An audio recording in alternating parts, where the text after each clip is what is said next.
تھوڑا سا انسان کو محنت کا مشقت کا عادی ہونا چاہیے. یار یہ کھڑکیاں بند کرو, جنریٹر کی آواز تو کم ہونا یار. دیکھیں ایک اصولی بات میں آپ کو بتاتا ہوں کہ نیچر کبھی چینج ہوتی ہے, بولو نا, فطرت کبھی چینج ہوتی ہے. مثلاً اکثر میں ایک مثال دیتا ہوں کہ انسان نے اتنی ترقی کر لی,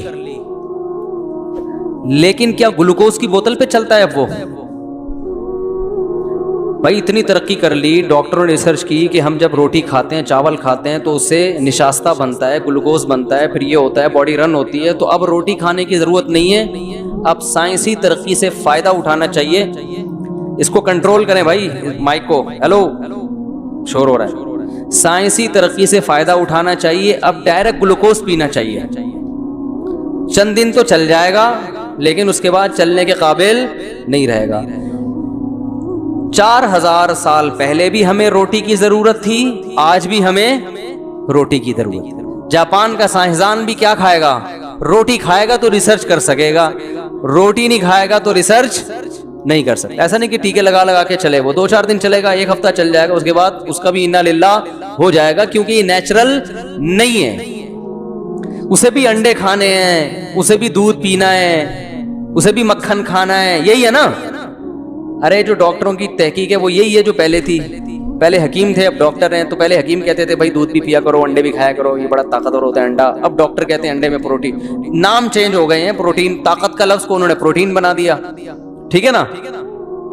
جو نشاستہ تھا اس کو کاربوہائیڈریٹ کہنا شروع کر دیا. لیکن سب کچھ ہے وہی.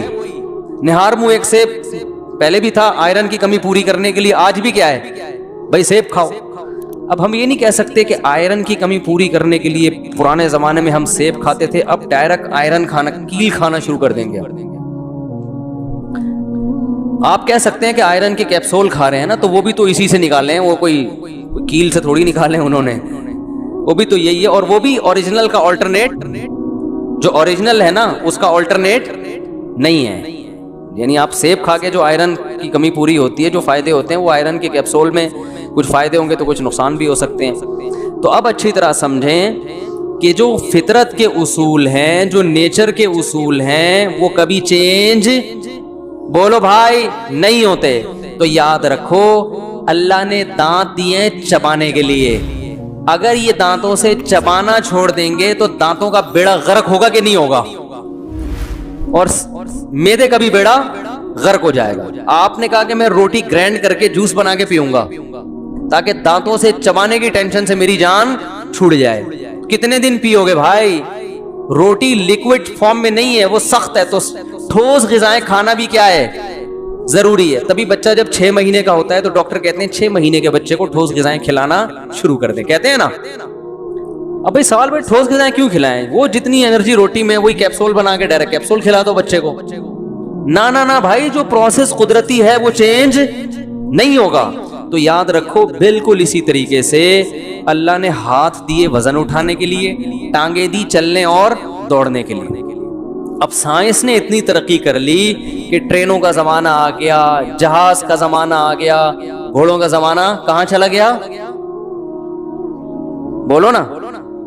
ابھی تو وہ تیل لینے گیا ہوا تھا نا, وہ جو مینرز گئے ہوئے تھے تیل لینے, اب گھوڑے کہاں چلے گئے, سوائے ارطغرل میں رہ گئے گھوڑے. ٹھیک ہے نا.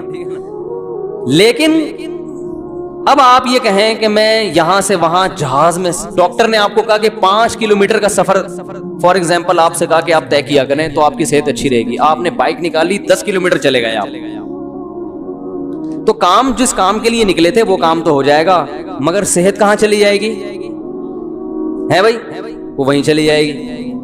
کیونکہ اللہ نے جو ٹانگیں دی ہیں نا وہ چلنے کے لیے دی ہیں, ان سے اگر نہیں چلو گے تو ٹانگیں سائنسی ترقی سے متاثر نہیں ہیں. ٹانگ یہ نہیں کہے گی کہ چونکہ اب تیرا کام بائک پہ ہو جاتا ہے, جہاز پہ ہو جاتا ہے, ٹرین میں ہو جاتا ہے, لہذا اب مجھے اپنے آپ کو مینٹین رکھنے کے لیے جتنا چلنا ضروری تھا اب اتنا چلنا ضروری نہیں ہے, لہذا مجھے نہیں چلاؤ. بھائی یہ برباد ہو جائیں گی ٹانگیں. اور ٹانگیں صرف برباد نہیں ہوں گی, ٹانگیں جب چلتی ہیں نا, ورک کرتی ہیں, تو فیٹ بھی کم ہوتا ہے نا, تو وہ فیٹ بھی بڑھنا شروع, ٹانگیں بھی خراب, گھٹنے بھی خراب,